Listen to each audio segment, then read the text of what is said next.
We're nice and quiet until the air conditioner comes on. Right.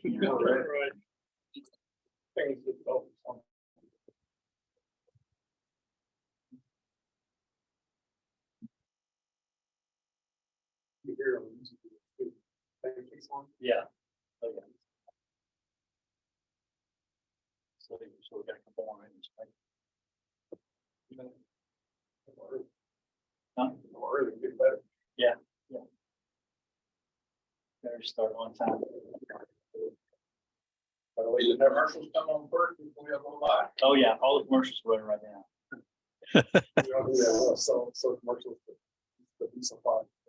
Yeah. They still ain't take the sign out from 1:30 the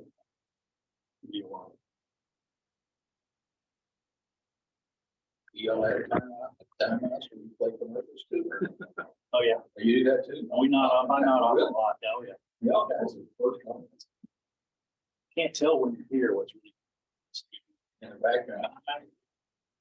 That's why I come here. So they could be dubbing for who knows what you're saying, huh? Yeah.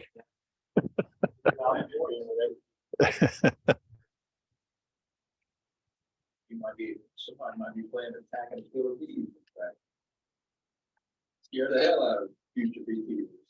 Are these your cellulose spoons you use? We'll talk about it.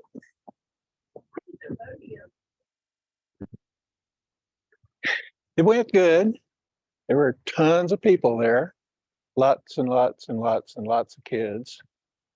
It got a little cold, so the bees were starting to suffer around Saturday and Sunday, right at the end.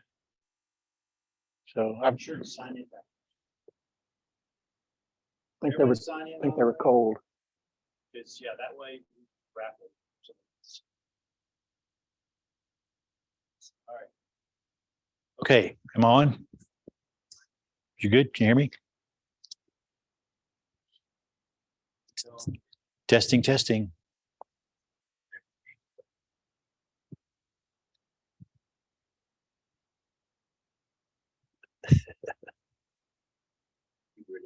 Yes, No, not these. I wear my high Yes. heels. you're ready? Okay, good deal.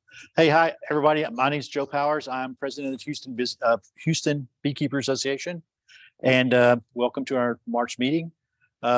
We going to start the meeting now at 7 o'clock. We're going to have a guest speaker in about 15 minutes after I do these little announcements here. And we'll at the end of the meeting, we'll have some door prizes, one of which is a ticket to the Central Texas Beekeeper meeting that's on April 1st to Central Texas Bee School. So that's worth about $100. So that's a pretty good prize. And we have a couple gift certificates and stuff. So y'all just come in and be sure to sign in so you can win a prize. So, okay. Let's see. Upcoming events that we have around here is Herman Park Conservancy's Kite Festival is this Sunday, the 26th, and we'll have a booth there, outreach table from 10 till 3. Harris County Beekeepers is Tuesday, March 28th at 6:30. They meet at Golden Acre Center in Pasadena. Central Texas Bee School, I just mentioned that. That's on April 1st, 8 till 5, which is great because in one day you can get as much education at that school as you get coming to these meetings for practically the whole year. So it's really a pretty good deal. That is in, I think it's in Brenham. It's in Brenham. Sorry, yeah, Brenham. Why don't I have that on here? It's at this, like a high school. Yeah. Same place they had the PBA. I think maybe, I don't know. Yeah, it's fairgrounds. Yeah. Yeah. At least that's where I went and attended. All right. And then on April 8th, the Houston Natural Beekeepers Association is meeting from 10 till noon. And that's on Billy Street here in Houston. And then our next meeting, oh no, wait, our April meeting is what date is that? I don't even have it. Don't have the date. But anyway, our third Tuesday, and we'll be having queen rearing with Michael Hardiman of Spicy Fly Honeybees, and he's going to keep his presentation to something that we can understand. Last year, April 18th. April 18th, there we go. And then the Texas Beekeepers Association Summer Clinic is Saturday, June 17th. And that's in Conroe. And finally, the Brazos Valley Beekeepers Association Fall Beekeeping School is on Saturday, September 9th. So those are some dates. All those were in your SCEP that you received today. So you can get all that stuff because basically I just printed most of that out from there. All right. So Mike, if you would introduce our speaker.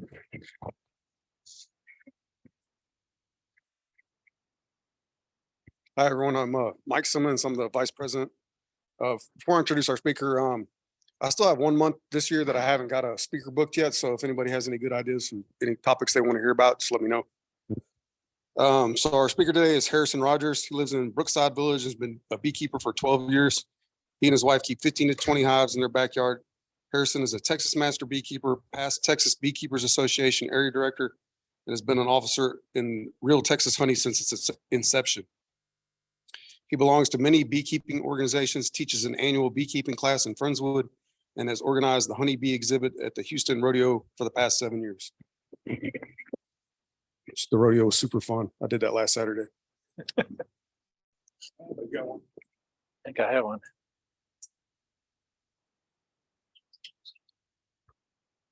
Yeah, make that rodeo for the past 8 years now. I do want to thank everybody that volunteered to work at the bee booth at the rodeo. So it was another good year, lots and lots of people. So hopefully we planted some seeds with younger people and try to get some young beekeepers involved, you know, over the years before all of us old guys disappear. So I assume you can hear me okay. Okay. So let's talk about Varroa a little bit.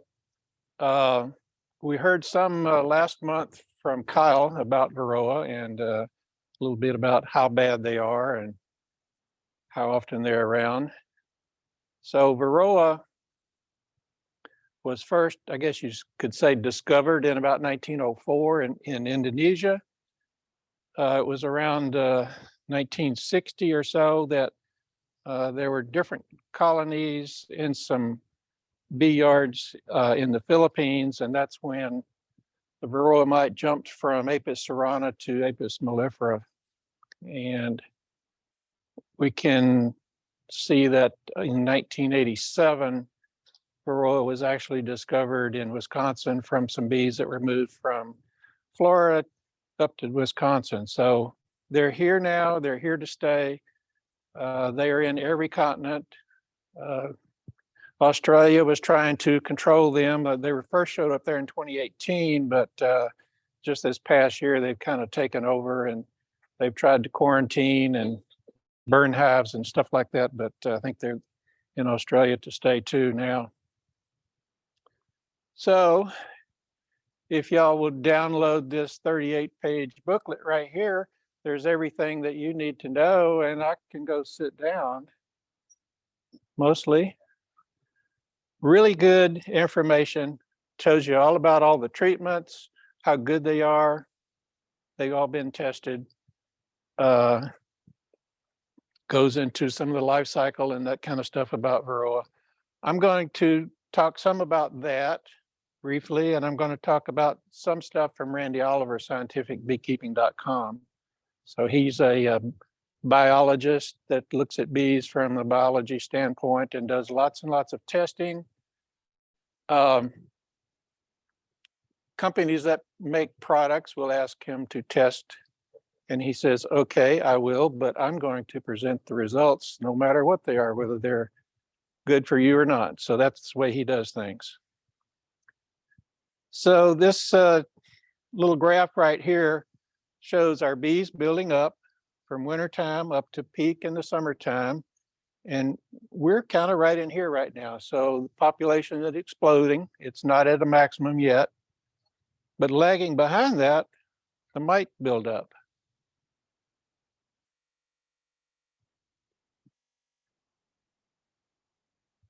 Okay. This is going to be good.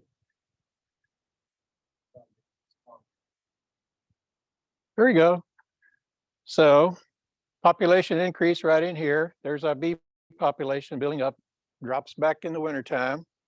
our mite population delays or it lags behind. So it builds up, and right about in this area, kind of in the August timeframe, is when our mite population hits its peak. So if you can understand those two things, if we can control mites at the right time, then maybe we can not let them take over the hive at that point right there.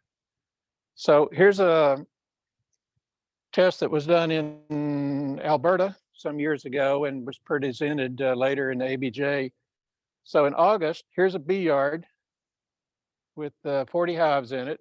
And so they went through and did a mite test on all of these hives. Here you've got 4-way pallets. So you see some zeros, some ones. Those are great, you know. There's a 17 and a 14 mites that they found in those. That's pretty bad. 1 month later, you can see more reds and yellows in there just in 1 month time period. And then going through the winter into the next April, you're thinking now this is Canada, right? So they're going through a long winter and back into April when it's starting to get warm. Look at all the dead outs. So these are mites that have migrated from one hive to another during that time frame. So besides just the mites building up in the one hive exponentially, now you've also got this immigration problem from one hive to another.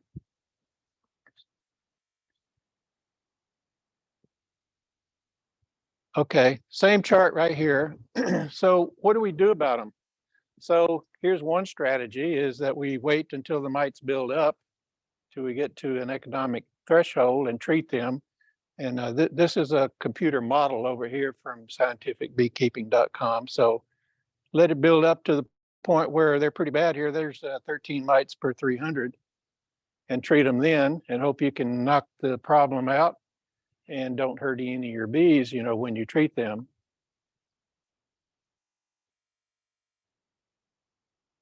Here's another strategy, and this is to treat the mites before they get bad several times through the year and try to keep the population low all the time.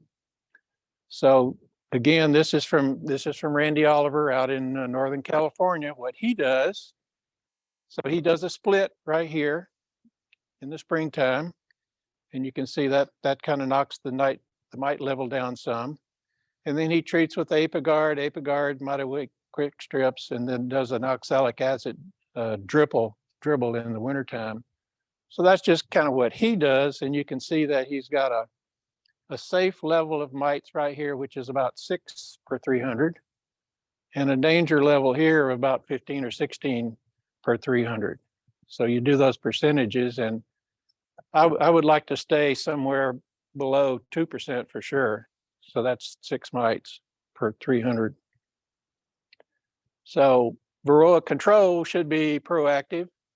We shouldn't just wait until they build up to start worrying about the problem. We should try to do something earlier.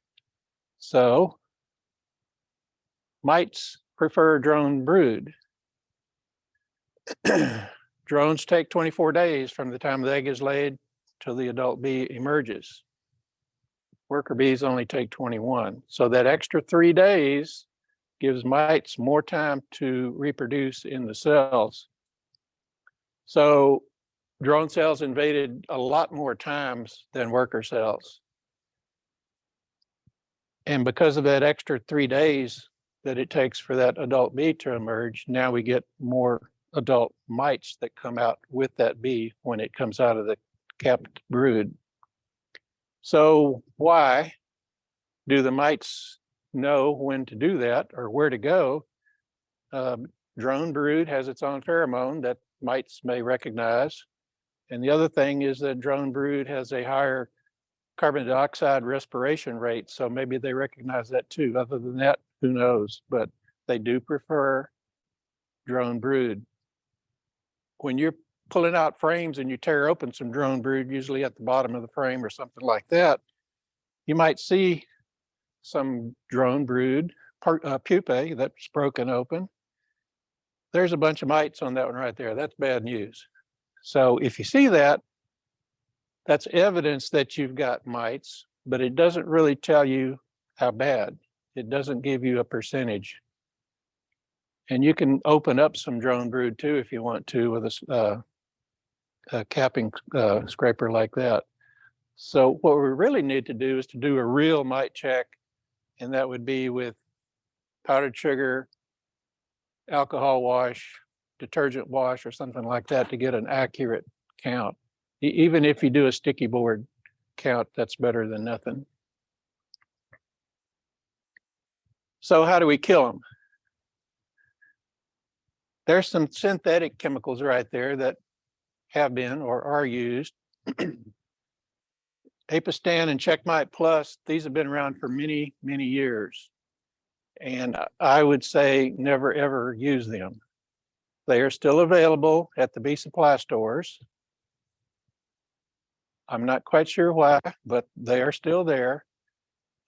Beekeepers started using this stuff to control mites years ago. And then they found out that they weren't killing the mites as good as they should. The mites were becoming resistant to these chemicals. So what they do? They up the dose above the legal limit. Then the mites get resistant to that, so they up the dose again. So the mites developed resistance no matter what they did. The other bad thing that happens is that these chemicals right here get soaked up by your beeswax in your comb. So beeswax is a lipophilic sponge and just soaks up these chemicals right here. Some of these have a half-life of up to 10 years. So lots of testing has been done on old beeswax, and you'll find this stuff in there even though they haven't been used in over 10 years. Apivar is a relatively new varroicide. It's actually an insecticide. It's a synthetic, and a lot of people use it now. A lot of your commercial beekeepers use it, and it works really good. I don't use it because it's a synthetic. I don't use anything that's not natural. So that's just me. These are synthetic. Mites have been already developing resistance to Apistan and Checkmite Plus. The manufacturer of Apivar will say that the mites have not developed resistance to Amitraz. Although if you read some of the research papers, you will see that they are starting to see some resistance developing even to the Amitraz. So let's talk about some of the natural or even organic varroicides. Mitaway Quick Strips and Formic Pro, that's a formic acid products. HopGuard 3 is an acid from hops. Apolife Bar, Apiguard, those are by both the thymol gels. Oxalic acid, there are 3 methods. We'll briefly talk about that. And then some people are using other essential oils too that may or may not really be helpful. So with any of these, the recommendation is to rotate treatments, not just find one thing that works and keep using it forever, because we don't want our mites to develop resistance to any one thing. Follow the label. The label is the law, no matter what it says. That's what's been tested. That's what's approved by EPA. And so don't exceed doses or times. We'll talk a little bit more about some of that in a minute here, along with temperature limits. Some of these have some really, really strict temperature limits. And if you really want to know, are you doing a good job or not, then you sample after the treatment and check your Varroa count afterwards to see if you did a good job or not. So here's a question. Are chemicals bad? Some people say we don't use any chemicals in our hive. We want to be completely natural, all organic, never give our bees anything, and hopefully they're going to survive. So are chemicals bad? That one right there. What do you think that is? Table sugar. Here's another chemical that's got a lot of stuff in it. What do you think that is? Beeswax. Okay, and then this one right here, that one's oxalic acid. So there've been a lot of oxalic acid used in recent years, and spinach. There's a lot of oxalic acid in spinach, along with some other foods. There's some already in your honey, and sometimes you have it growing in your lawn too. So here's my point: is don't confuse all chemicals with stuff that's bad. Some of them are okay, some are not, as far as I'm concerned. So I'm going to stick with the ones that are more natural. If you have a pet like a dog, you're going to take your dog to the vet. And if it has a problem, they're probably going to give it some kind of treatment or whatever to control worms or ticks or fleas or whatever, right? Those are all chemicals. So I think we should treat our bees kind of like pets and keep them healthy too. So I put this chart together here based on an article that was in the ABJ a couple years ago, but I used temperature, historical temperature from Hobby Airport. So these are maximum temperatures and minimum temperatures historically. So you can use this kind of like a guide. You can't rely on it exactly because it's been cold the last couple of days, and then next week it's going to be back to 80 degrees or something. So that's hitting the upper and lower limits on those things. But you can kind of see some of these treatments you can use at different times of the year and some you can't. Just kind of run through them real quick. Hop guard you can use a lot of times of the year, but not when it's really hot. Not recommended when it's really hot. Formic acid, same kind of thing, but not when it's really hot. Here's our tallow flow right here. This is our main honey flow right in this area. So you have to avoid the tallow flow for things like thymol. 6 weeks before your real honey flow starts, you don't want to use a thymol product because you don't want your honey tasting or smelling like Listerine. Oxalic acid you can really use any time of the year at any temperature. Sometimes you need to use it more than once though, and that's an issue. Amitraz, that's that synthetic varroa. 4-week period before your honey flow starts, you can't use it. Other than that, you can use it at any temperature range. So that kind of gives you an idea that you can use some things at sometimes and other things you can't use. So just to kind of briefly run through things here, this is from that Tools for Varroa Management pamphlet. During the population peak, which we're getting close to, they have some recommendations. Mite Away Quick Strips, that's one of your formic acid products. Apivar, that's your synthetic. Apiguard, Apolife Var, those are your thymol products. So they say that those are effective options from now up to population peak with some restrictions, and we'll go over those real quick. Apivar, this is your amitraz synthetic chemical. Takes 7 or 8 weeks to treat. Nowhere near a time when you've got supers on bringing in honey. You don't want to contaminate your honey. Very effective, up to 95%, so that's good. Says don't use it more than 2 times a year because we're still worried about getting mite resistant. Apiguard, this is a thymol product, has a temperature limitation. They say 59 to 105 degrees, but if you read real close between the lines, they say, ooh, you better do a half dose above 77 degrees. Do not use when you've got supers on gathering honey. Again, you don't want to contaminate your honey. Apolife Var is another thymol product with some extra essential oils in it. Very similar temperature range. Don't use it more than 2 times a year. Don't use it when you've got honey supers on either. Mite Away Quick Strips, this is a formic acid product. has a pretty strict temperature restriction there. What's really good is it is okay to use when you've got your honey supers on. It doesn't contaminate your honey. Good product. Also, what's really, really good about it is it will kill mites under the cappings. At least 2/3 of the mites in your hive are going to be under capped, in your capped brood, in your pupa. And formic acid will penetrate those cappings and kill mites underneath. However, there is a potential for queen loss and probably will kill some of your open brood.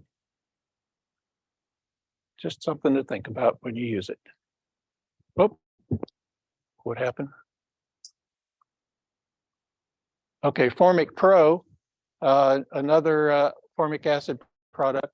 Same temperature limits, same good advantages, everything. Basically the same kind of product, just slightly different percentage of formic acid in the product.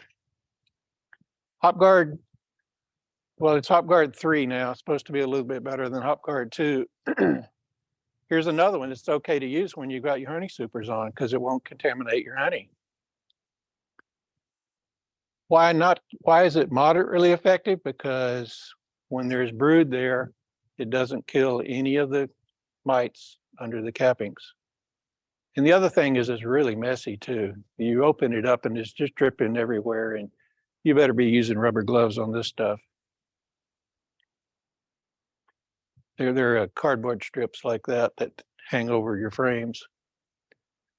Oxalic acid, this one wasn't even on the list. And why? Best use when there's no brood present. It will not penetrate cappings at all. So if you have no brood, it does a really good job of killing mites. But if you've got brood, it's only going to kill the mites that are in the phoretic stage. Well, they call it the dispersal phase now. But pretty good at times when you can use it. If you see mites crawling around on the back of your bees, that's the maybe third or quarter or so of the mites that are in your hive that are out in the phoretic stage. The rest of them are on their cappings. And the ones that you see crawling around on the backs of your bees, those aren't most of them that you see anyway, because most of them are going to be on the underside, tucked up under the sternites here on the belly, getting to the soft tissue underneath where they can feed. Some other organic acids might work too. There's oxalic acid up there. You could even use citric acid, but out of all of that list there, the oxalic acid is one of the, simply stated, one of the stronger ones that could be used to kill mites. So as far as oxalic acid goes, 2006, University of Nebraska did some research on it, said it looks pretty good. They've been using it in Europe for many, many years.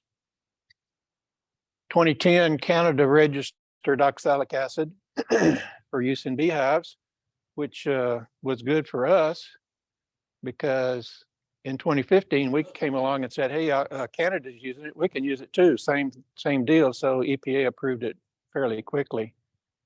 2014, Argentina was, they approved Aluin Cap, which is an extended release oxalic acid glycerin product in cardboard that they would put in the hive. 2017, Randy Oliver, which I've been talking about, he started taking this product right here and doing some testing with it on different mediums. So he used cardboard, he used blue shop towels for a couple of years, a lot of testing with that, and now he's on to other mediums too to soak up that product. So where are we going with oxalic acid? So that's where I'm gonna go now. One of the methods to apply oxalic acid is with a vaporizer. This is a 12-volt one right here. You can put your dose of oxalic acid crystals in there, stick it in your hive, plug it into a battery for 2.5 minutes, wait another 2 minutes and pull it out, and you're done. You move on to the next hive. So pretty fast, very effective if you don't have any capped brood. Here's another vaporizer here that works off of a butane torch. This one here is in Ireland. They've got some styrofoam hives. That's why this tube here is so long, to keep the heat away, I think. But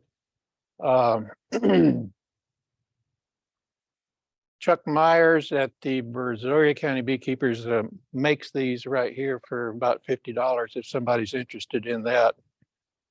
It works. It's fast. It's very fast. You take that cap off right there and you dump your oxalic acid crystals in there, and you need to get away like immediately, because it's already vaporizing, and about 40 seconds later, you're all done. It's that fast. Hey? Yes, you do. You do not want to breathe those fumes, and you especially don't want to get any of that oxalic acid in your eyes. So, recommended to use a chemical mask and everything when you're doing this, but you get a lot of fumes immediately with that right there. Here's some tests that Dr. Cameron Jack did at University of Florida. We know that the legal dose of oxalic acid is 1 gram per brood box. So he did some testing with that said, oh, well, it's really not killing very many mites, so let's test higher dosages. Europe is using 2¼ grams per box, so let's try something else. So he did 1 gram, 2 gram, 4 gram. He hasn't tried anything bigger than that, but you can see here he's getting a bigger mite kill with a higher dosage. Not legal. He's able to do it because he's at a university. So he's just saying, kind of the sweet spot for him was somewhere in this range here between 2 grams and 4 grams per brood box. So this is off-label. So if you were to do that with your hives, it would not be legal. Just saying what has been tested and what works in Florida, okay? Just remember that, okay? Okay, talk about those guys, huh? So this is a photo that Randy Oliver took close up, and you probably can't see it from there, but this is oxalic acid that was vaporized into a hive, and you can actually see the little crystals all over the hairs on the bee. So you think now when the mites in the phoretic stage, when they're walking around on the bees, they're picking up these crystals on their legs and everywhere else too. So that's kind of the method that we get to. And so why does it really work? So the Varroa mite, it's a 8-legged ectoparasite. So it's got these 8 legs right here. Well, every leg down there on its tarsus has these little sticky impodium that they used to hang on to things. They look pretty fragile to me. And so the theory is that the oxalic acid, it eats up their feet. Simply, I guess you could say. So then they can't hang on to the bees anymore and they fall off. Well, Varroa need bees to survive. They need to feed on bees to survive. If they don't have bees, they die. Say in 5 days, if they don't have bees, they're dead. So when they fall off, they can't crawl back in. Especially if you've got a screen bottom board and they fall off and fall to the ground, they can't get back into the hive like small hive beetles can. So when they fall off, they're dead. That's great. So sticking with the vaporization methods, how many times do you do it? And how far apart do you do it? Some people say, well, let's do it 3 times, 1 week apart, because your mites are going to be coming out with your brood every day. And after 24 days, all of your drone brood has emerged. So we should cover everything, right? No. This guy here did every 7 days and it wasn't working. These are mite drops now into a sticky board. So he's counting the dead mites that fall. So every day he's getting a lot of mite fall. So then he went to 4-day intervals, still a lot of mite fall. Then he went to 2-day intervals. So after almost 8 weeks, now he's got his mite level down pretty low. After that many treatments with vaporized oxalic acid. That's because the life cycle of the Varroa mite, the foundress mite goes into a cell within hours before it's capped. And she hides down there in the food underneath the larva. So right after it's capped, about 60 or 70 hours later, she lays the first egg, and that's a male. And every 30 hours after that, she lays another egg, which are females. So then at first male mates with all the females, and then your mites emerge. When they emerge with the adult bee crawling around in the hive, after some time, they're going to say, hey, well, let's go back and reproduce some more. So you've got now a bunch of foundress mites that go into a bunch of cells, and you're probably going to have more than one mite in each cell laying eggs and reproducing. So they are reproducing continuously. So treating every couple days may not get it. Here's a guy that was doing it basically every 4 days.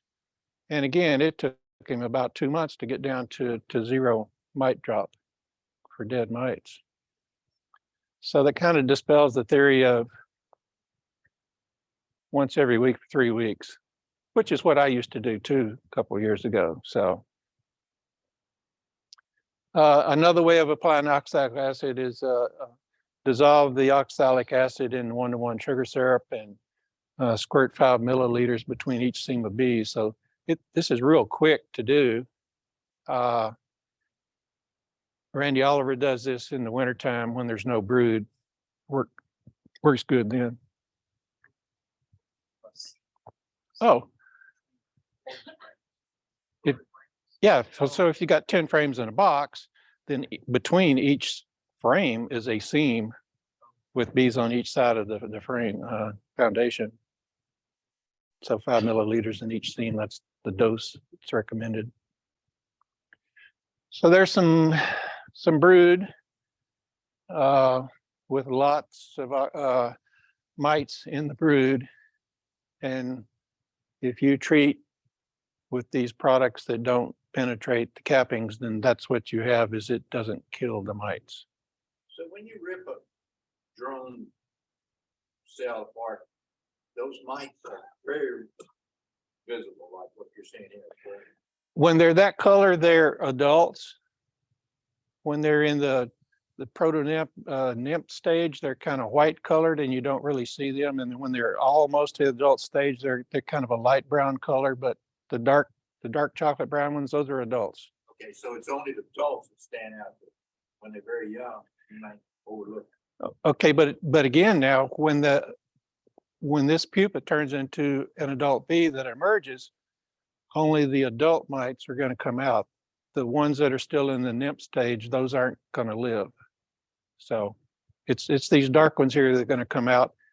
Every one of those now is a mother queen, foundress mite that can go in to all the other cells in your hive and lay a whole bunch more eggs.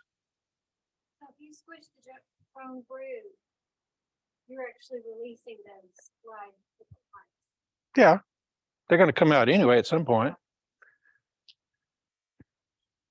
One method to control mites is to use green plastic foundation and trap drone brood and take it out before 21 days when they emerge and then freeze them all and kill them all. Yeah, so that's one method to control mites. Okay, so oxalic acid considerations. Used to say that you cannot use oxalic acid if you've got honey supers on. Well, the EPA has kind of changed their tune on that. So there's no tolerance of oxalic acid in honey, so that you can infer that it's okay to use them when we've got supers on. We'll talk a little bit about extended release oxalic acid. Vaporization is a one-time shot. It's very effective at killing all your Varroa mites that are in a phoretic stage. but it's that one-time shot. And now you've got more mites coming out of cells as the adult bees come out. It's a one-time shot, kills everything real good. If we could extend that release period, then we can kill mites continuously. So that's the idea behind extended release oxalic acid. Well, I'll show you exactly. So we'll get to that mechanism in a second here. The EPA says, okay, that's not legal to use this method for oxalic acid. However, if you are experimenting with it, and how they came up with on a limited number of hives and under 10 acres, I don't know where those numbers came from, but if you're experimenting with it, then they're gonna not worry about it. So as long as we are experimenting with extended release oxalic acid, then just, okay, remember that. All right. Oxalic acid works best when mite levels are low. Vaporization kills a whole bunch of them. This extended release method that I'm going to show you is a continuous treatment, but it's a low dose treatment. So the suggestion is to knock your mite count down low first, then this extended release will take over after that. So here's the products to use. Oxalic acid.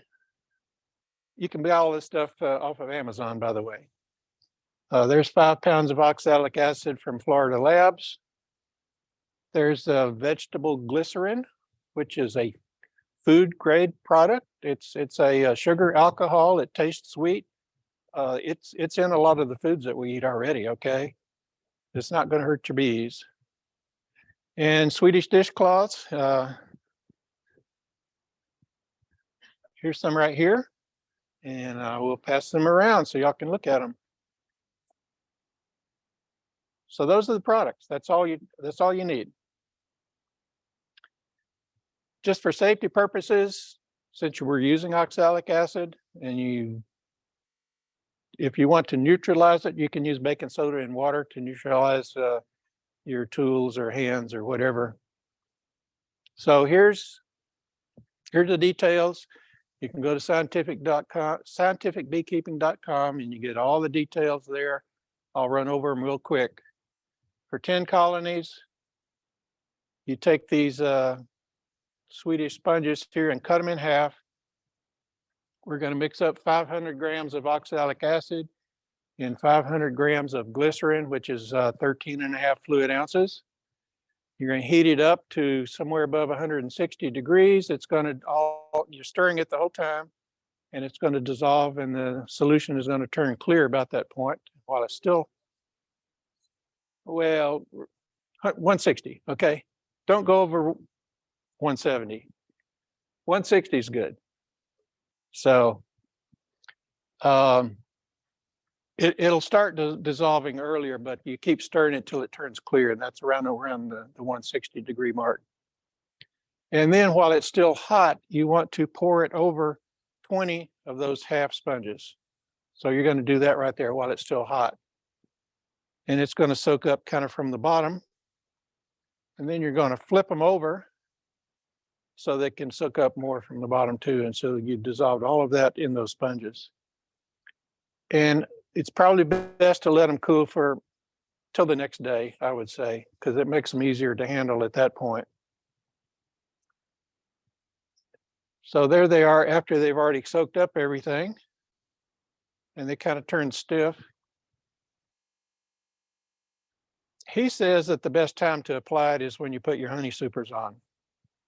I don't know. He's done the testing. So I think they can probably be used most any time of the year. He says should only be used once a year. Again, he's thinking kind of to this, let's don't let the mites get resistant to anything. So that's kind of being overhead there. He says rotate it with other things too. So there's 2 pads. So you put 2 of these pads right on top of the frames. If you've got right above your brood. If you've got brood split between two boxes, then you put it on the frames between those two boxes. And you leave it there for about 2 months. And they're going to start degrading a little bit, and they're going to get propolized down to the top of the frames during that time. So after treatment, you pull them out, throw them away. No problem. So the cost. What's that? Put them in compost. Yes, compost. They're after about 2 months, or let's say a little bit longer than 2 months, they're going to start to fall apart a little bit. So when you use your hive tool to scrape them up off the top bars, they're going to start coming off in pieces, but pretty easy to get out.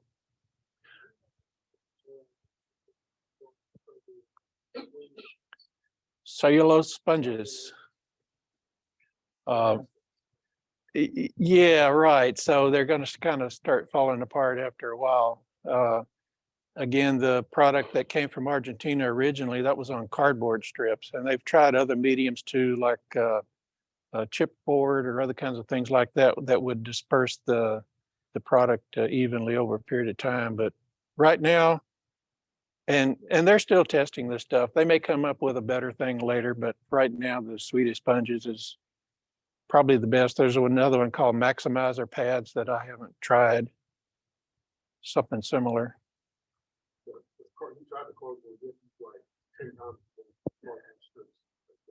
Yeah.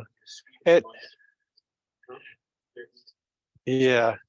And it probably easier than the blue shop towels, which he played with for 2 or 3 years, I think, the blue shop towels. Yeah. They fall apart of the Yeah. So just to wind up here, I want to get to the cost on these things.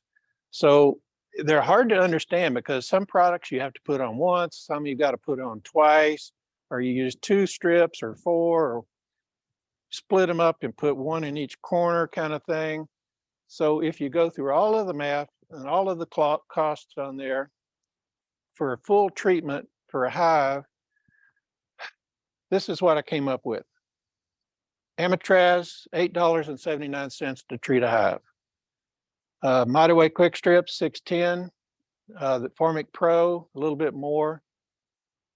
Apiguard, $8. Apolife VAR, the other thymol product, almost $12 per hive just to treat. HopGuard 3, the most expensive, $12.83, and probably not as effective as some of these other ones either. So that's to treat one hive, okay? The fluvalinate and the coumaphos I left off because I say please don't use them. So I left off the oxalic acid. So let's see where we are. Oxalic acid on sponges. I spent $77 from Amazon, but I've got more product to use later. So if I add it all up, cut it down per hive, $1.30. Compare that to those costs right there. And we've got extended release for a couple of months for $1.30. So scientificbeekeeping.com, he's got pages and pages and pages of stuff that you can read and get the exact formulas that I glossed over there. So I used that. My eyes had one hive that had a 22 mic count. Normally it'd be like, okay, that one's like water. Yep. I use that method. That hives still stay at the flavor. yeah, I think I'm liking it real well. Matter of fact, we have one member here that's used it quite a bit. Not saying any names, but well, Randy Oliver is saying once a year because just overly cautious, don't build up any resistance from the mites to it. I haven't read anything anywhere that says that they ever will develop resistance. Some research on oxalic acid mice splitting because of the mechanisms that came from it. Yeah. It's not Getting into this. it's not a systemic insecticide. Yeah, if what it is just eating up their feet, then it's not something that they would become resistant to. So that would be good. Another question? Okay, so oxalic acid is, I can't remember the exact number, but it's hundreds of times more toxic to mites than it is bees. So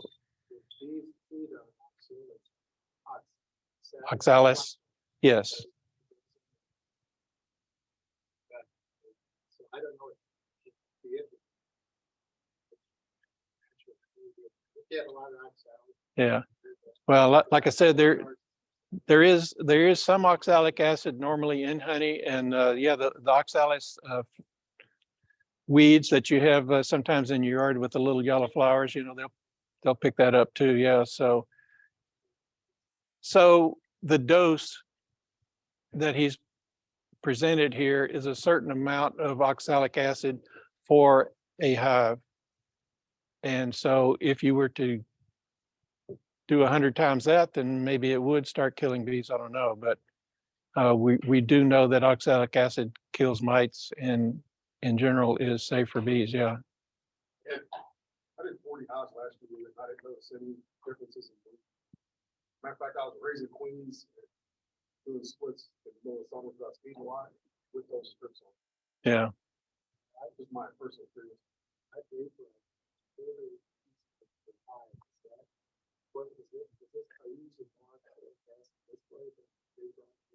Yeah, it's like, because each thing, each sponge holds 50 grams. So you use two sponges on a full size dose. So it's like a low dose compared to the vaporization, which is a big, blast all at one time. So we're getting a low dose here, but it's for a long time. Honestly,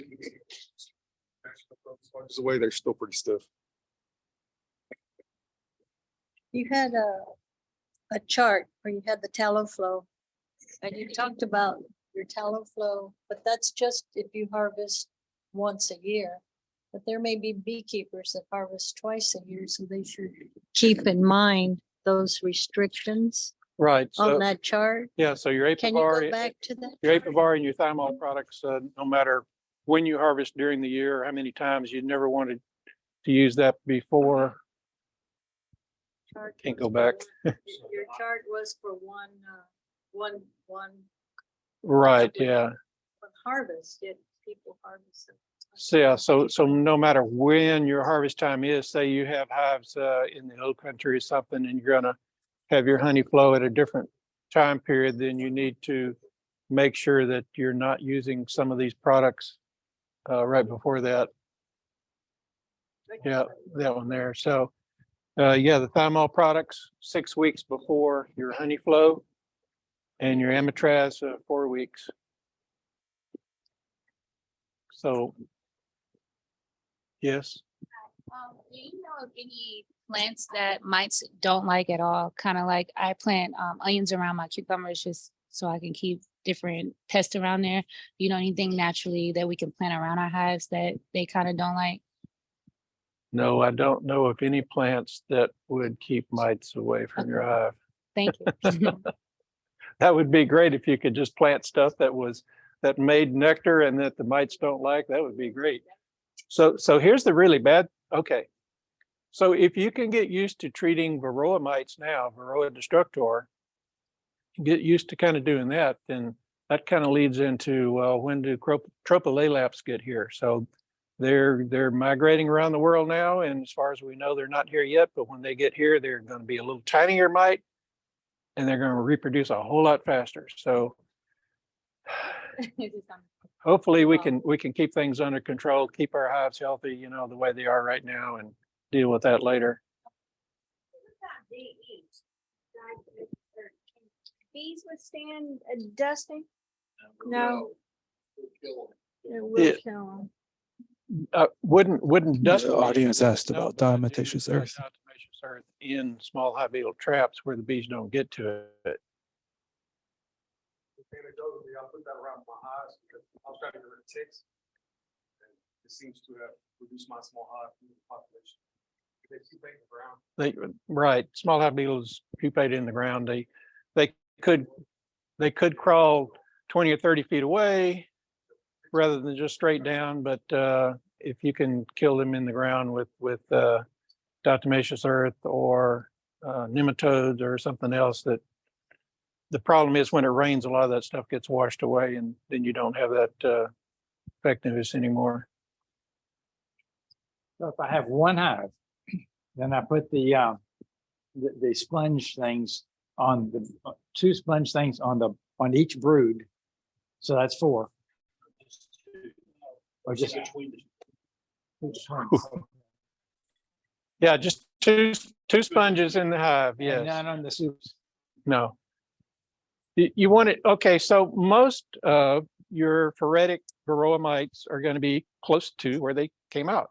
So that's why when you test for Varroa, say you're doing alcohol wash or something like that, it's best to sample the bees that are right there, which would be your nurse bees, as long as you don't get the queen and kill her. So, so we want to put our treatment close to where most of the mites are. Most of them in general, anyway.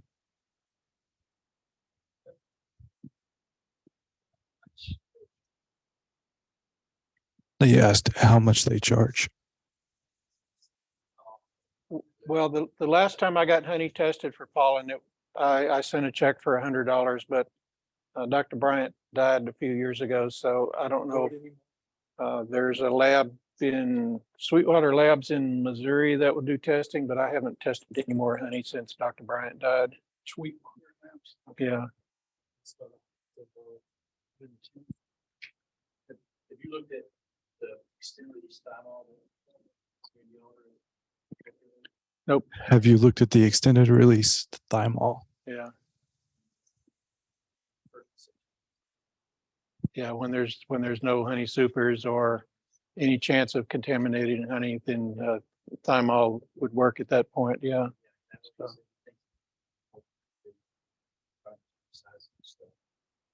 yeah. Well, a lot of people have been using different essential acids, for years. For the most part, I don't think they worked. Maybe they weren't using the right dosage or something like that. So we would need somebody that actually did testing with it and could show us. He's doing, if you look at his website on that, he's doing a lot of testing with it. Yeah. So if we could mix up several different methods during the year, then I think that would be great. We wouldn't have to stick with one thing all the time and worry about resistance. All right. And as far as this right here, that's just totally a guide. You cannot go by that because our ranges go crazy sometimes, but that gives you a guide to think about. Oh, well, it's going to be 95 degrees next week, so I better not use this product, kind of thing. So that's why I developed that. Have you seen any difference between packaged bees that you buy versus feral bees you might catch as being resistant to mites? As far as the resistance go, I think feral bees are going to have mites also. Maybe they have survived with them for a while and have developed some resistance. I don't know. There's all kind of your Purdue ankle biters, your Minnesota hygienic, the Russian bees, or your Apis mellifera scutellata Africanized bees. All of those have some natural mite resistance because they've been under pressure for some period of time, but pretty much our Western honeybee hasn't developed that resistance because they haven't been around long enough. The other thing with that too, even if they are resistant, like Beekeeper advertises that they have training like 15 years ago. Which I believe that. I've kept bee weavers, they are mite resistant, I believe. But the problem with that is your neighbor's bees aren't mite resistant. So when they die and that mite bomb comes over to your hive, even if they are mite resistant, they can only survive so much. So yeah, that's if why you're a bee weaver and you have 5,000 hives in the same area, yeah, you might be able to get away with that. Well, that's why I showed you that one graph there, with the test in Canada where you're getting it migration from one hive to another. And I've heard even as far as maybe 2 miles away, some tests that were done showing mites being carried from a hive over here that robbed out a hive 2 miles away and brought mites with them. When you get swarms, okay, mites are going to go with your swarm too. So they're everywhere.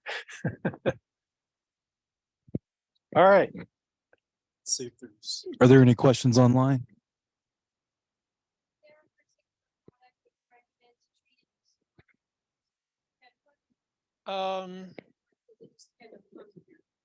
Okay, so one particular method is to use oxalic acid in a spray. And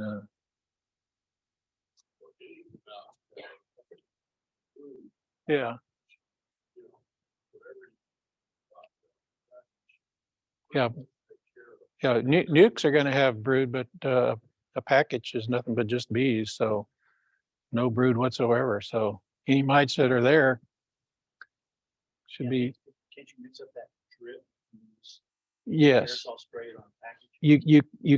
you can use oxalic acid dissolved in I think it's 1-to-1 sugar syrup, but you need to read the instructions on it because they're pretty careful about the timing.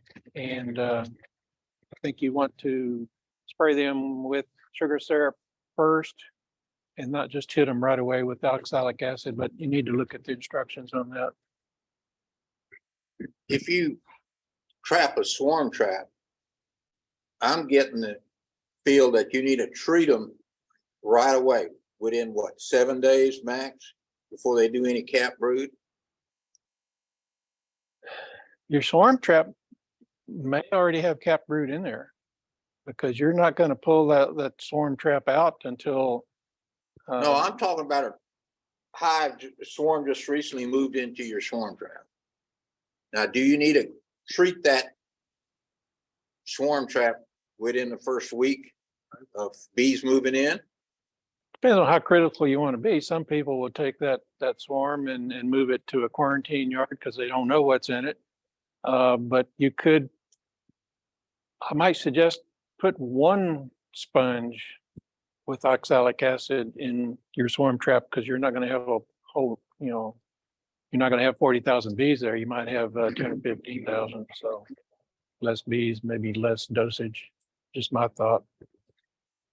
Once you make that package of sponges, how long are those good for? You keep them sealed up.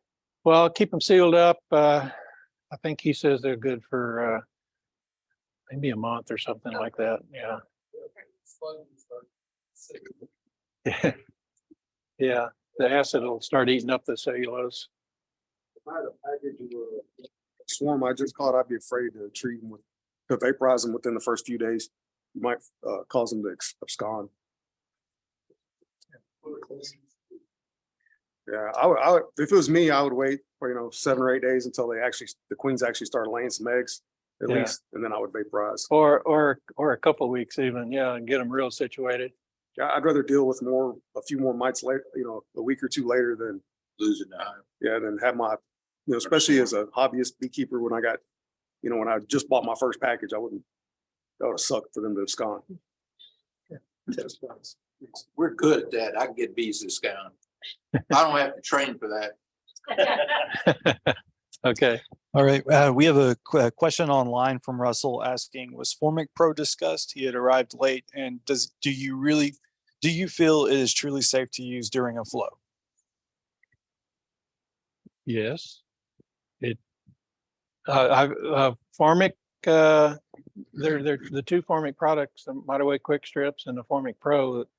They're almost identical in the percentage of formic acid in them. So both products say they're okay to use during honey flow and they kill mites under capping. So sounds like a pretty good product. I've used it some in the past. Yeah.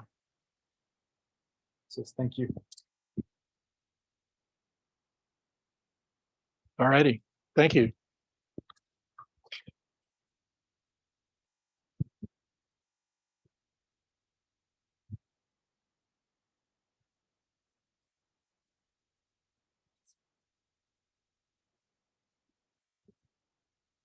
All right, thanks, Harrison. That was great.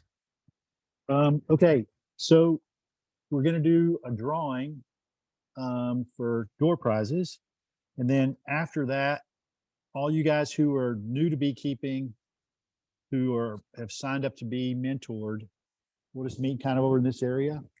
And I want to go over with everybody, if you've ordered your bees yet, if you have, when you're actually getting them, those kinds of things. So, and then a few other announcements about, let me just run back through what's going on. This Saturday, no, wait, I got this upside down. I'll go backwards. Here we go. Permanent Park Conservancies this Sunday, the 26th. The Kite Festival will have a booth there. The Harris County's meeting next Tuesday. Central Texas Bee School, Saturday, April 1st. Houston Natural Beekeepers, Saturday, April 8th. The summer clinic is June 17th. That's Texas Beekeepers Summer Clinic. Brazos Valley Beekeepers Fall Beekeeping School is September 9th. And that's it, except our April meeting, which is on the 18th. Yeah. And we'll learn about raising queens. Okay, Mike, you gonna do the raffle? Yeah, we'll do the ticket thing first. You know, I'll ask the general question. Yeah. Does anybody ever work with organizations with grants to buy pollinator seeds? I'm trying to start a program in Missouri County, with a city or something, plant pollen, bees for bees and butterflies.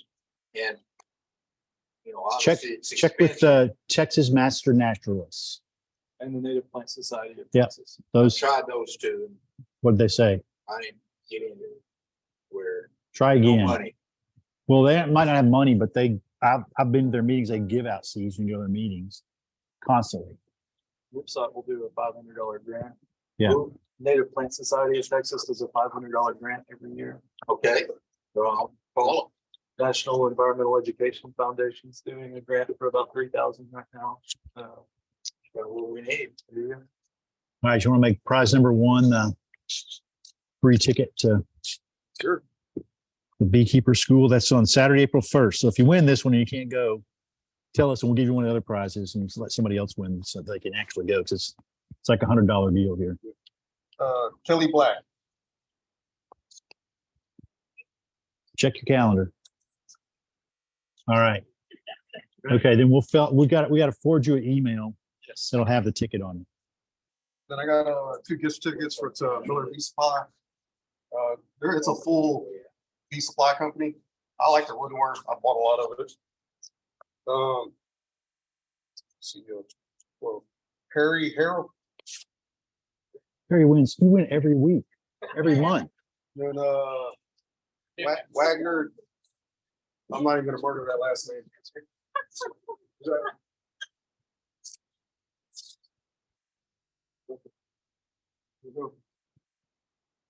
All right.